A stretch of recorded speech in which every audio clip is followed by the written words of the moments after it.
Action replay में हम साफ तौर पर देख सकते हैं कि जब ये कहता है कि मैं भाग गया था कोर्ट से, उस वक्त इसके ऑर्बिकुलरिस मसल पर एक हल्की सी मूवमेंट आती है।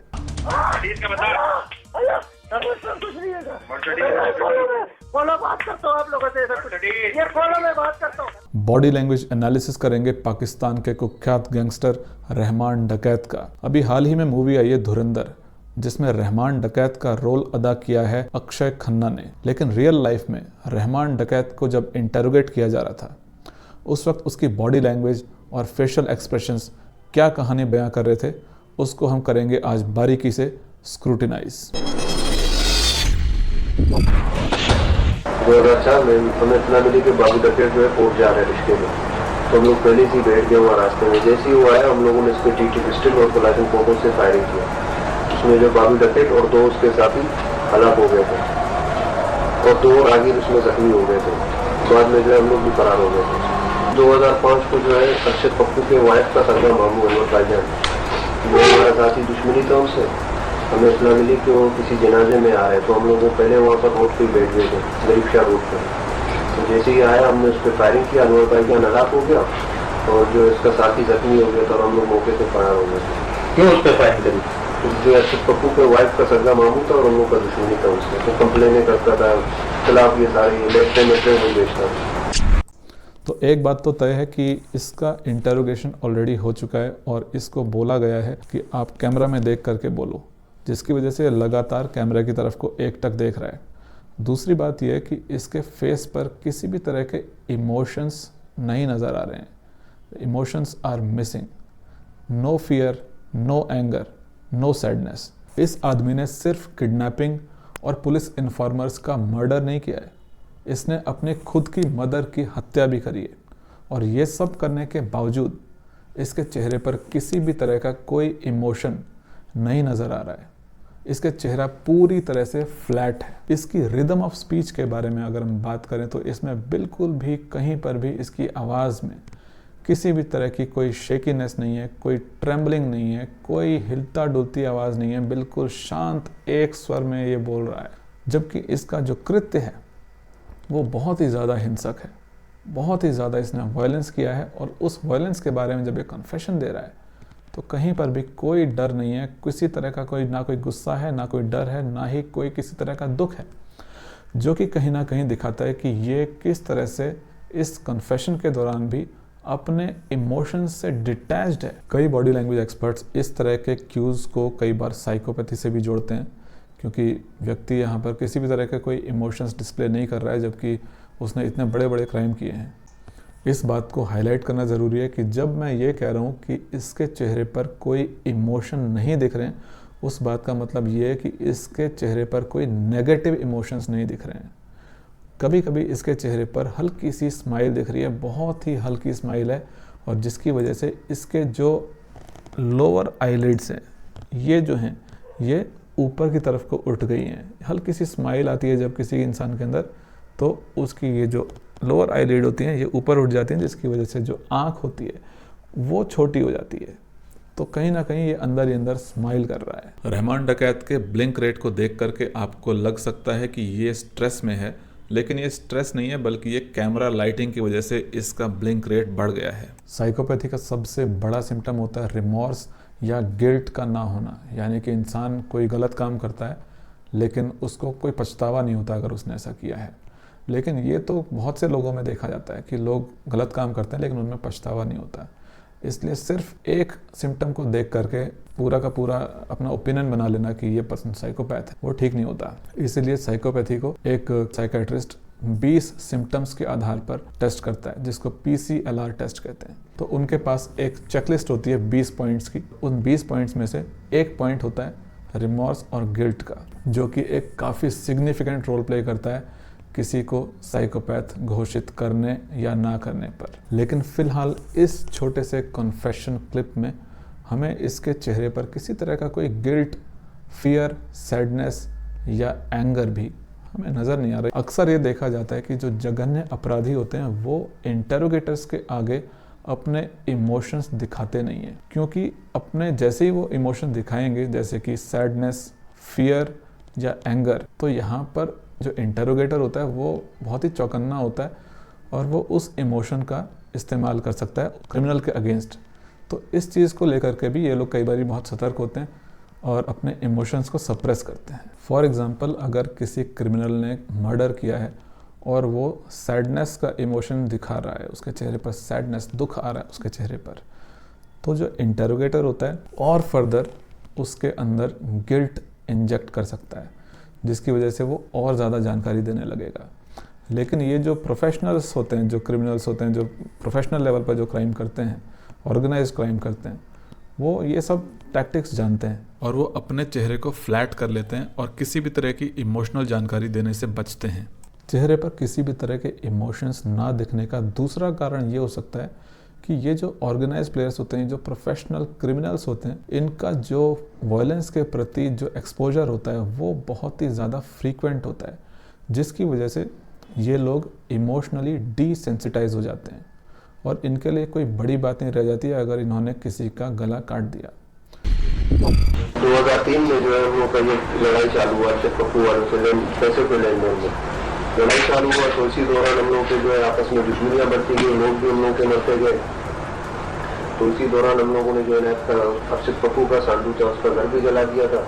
इसके फ्लैट फेस के अलावा हम ये भी ऑब्जर्व करते हैं कि जब ये कन्फेशन दे रहा है उस वक्त ये कई बार अपनी आंखें नीची कर लेता है, और ये आंखें नीची शर्म की वजह से नहीं है, बल्कि इंसान जब अपने इंटरनल डायलॉग्स को टटोल रहा होता है कि अंदर से कौन सी आवाज़ आ रही है, क्या वो आवाज़ शर्म से लिपटी हुई है या फिर उस आवाज़ में किसी तरह का कोई फियर है या फिर किसी तरह का कोई और इमोशन है। कई बार ये देखने को मिलता है कि इंसान आंखें नीचे करता है और उसके बाद उसके चेहरे पर अचानक से शर्म या सैडनेस, कोई इस तरह का इमोशन आता है, क्योंकि वो अंदर जा रहा है अपने। और इसके अंदर जाने के बाद भी हमें इसके चेहरे पर एक भी नेगेटिव इमोशन देखने को नहीं मिलता है। ये पूरी तरह से फ्लैट है। इसका इतना ज़्यादा एक्सप्रेशन लेस होना ये तो गारंटी नहीं करता कि ये साइकोपैथ है, लेकिन इसको ये एक परफेक्ट कैंडिडेट ज़रूर बनाता है कि इसका एक बार साइकोपैथी टेस्ट ज़रूर किया जाना चाहिए था। रिपोर्ट में था, पेशी पे आया था, इसमें जो है सिपाही बैठे हुए थे, इसमें फिर मैं भाग गया था सिटी कोर्ट से। कैसे भाग गए थे? तो हथकड़ी नहीं लगे थे, बी क्लास था मेरा। अच्छा, बी क्लास था, हथकड़ी नहीं लगे हुए थे, तो बस उसमें मैं भाग गया था।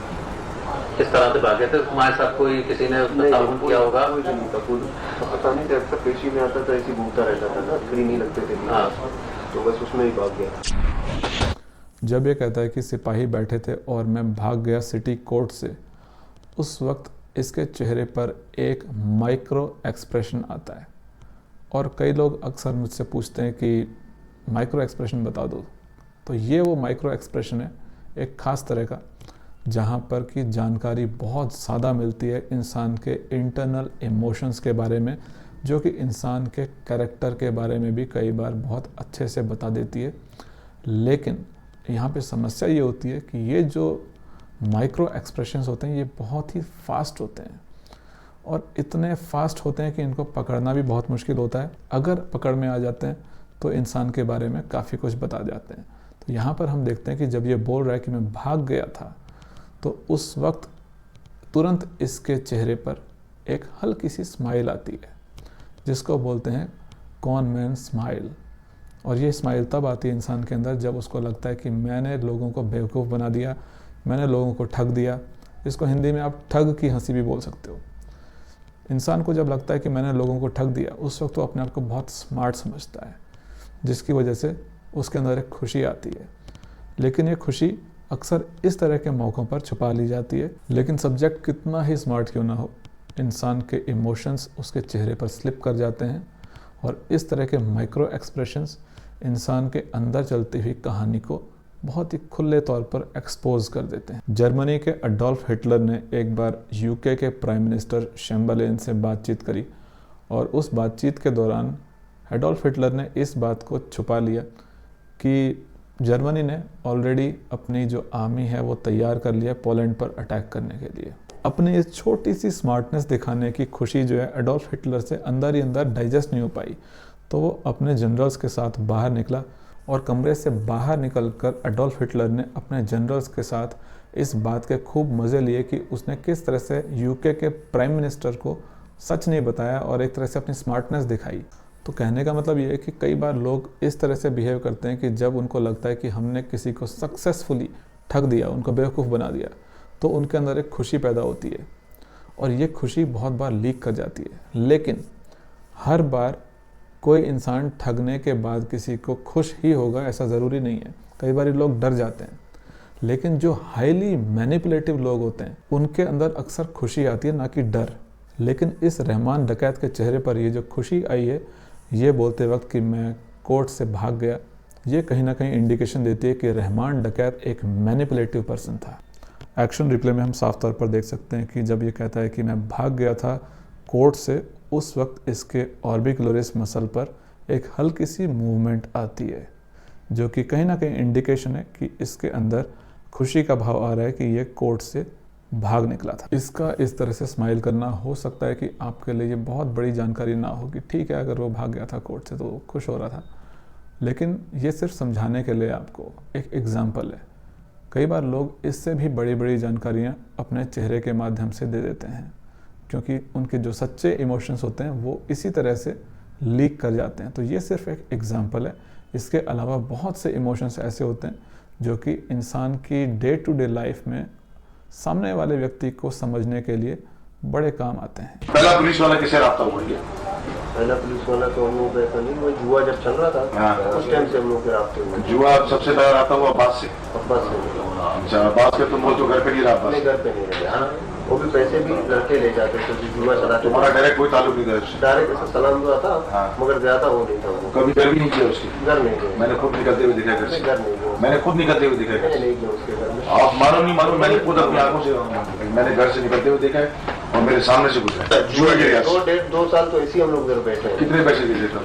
तकरीबन हफ्ते के हम लोग देते थे 25,000 लाख रुपए, 2 लाख रुपए इस तरह महीना। महीना। अच्छा, कौन कौन से पुलिस वाले तुम्हारे ताल्लुकात थे? ये जमीन था। जमीन का क्या रहे था? इंस्पेक्टर था। जमीन जारी की बात कर रहे हैं, सीआईडी का इंस्पेक्टर। रहमान डकैत से पूछा जाता है कि सबसे पहले तुम्हारी दोस्ती कौन से पुलिस वाले से हुई? तो ये जवाब में बोलता है कि मेरी सबसे पहले दोस्ती अब्बास नाम के पुलिस वाले से हुई थी। जब इससे पूछा जाता है कि क्या तुम उसके घर भी जाते थे, तो ये बोलता है नहीं, मैं तो अब्बास के घर नहीं जाता था, खाली दूर से दुआ सलाम होता था। तो इस पर हम देखते हैं कि जो इंटरोगेटर है वो एक तरह का डिसेप्शन प्ले करता है। वो यहाँ पर कहता है कि मैंने खुद अपनी आंखों से देखा है कि तुम उसके घर में गए थे, और ऐसा वो 3 बार दोहराता है दबाव बनाने के लिए। और इस तरह की इंटरोगेशन टैक्टिक्स जो हैं बहुत कॉमन होती हैं, और पुलिस के इंटरोगेटर्स अक्सर इस तरह करते हैं क्योंकि वो सबसे पहले तो अपनी अथॉरिटी दिखाना चाहते हैं कि भाई हम अथॉरिटी हैं और चुपचाप से कंप्लाई करो क्योंकि हमें सब कुछ पता है। जबकि बात ये होती है कि इंटरोगेटर को ऑब्वियसली नहीं पता होता है, वो तो खुद ही जानकारी लेने के लिए बैठा हुआ है। लेकिन जो क्रिमिनल होता है उसको एक तरह का झांसा दिया जाता है कि हमें सब कुछ पता है, उसको बेवकूफ़ बनाया जाता है ताकि वो ज़्यादा से ज़्यादा ओपन हो और ओबीडियंट बन जाए और जो भी जानकारी है वो देने लग जाए। तो यहाँ पर हम ऑब्ज़र्व करते हैं कि रहमान डकैत जितने बार भी डिनाई कर रहा है कि मैं कभी भी अब्बास के घर नहीं गया, उतने बार ये आंखें बंद कर ले रहा है, जो कि एक आई ब्लॉकिंग बिहेवियर है। यानी कि वो अपने सच्चे इमोशंस झलकने नहीं देना चाहता और वो आंखें खोल करके एक्सपोज्ड फील करेगा, इसलिए वो अपनी आंखें बंद कर ले रहा है जितने बार भी वो डिनाई कर रहा है। और डिनाई करते वक्त रहमान डकैत अपनी चिन और लोअर लिप के आसपास के एरिया को टच करता है, जो कि कहीं ना कहीं शक पैदा करता है डिसेप्शन का।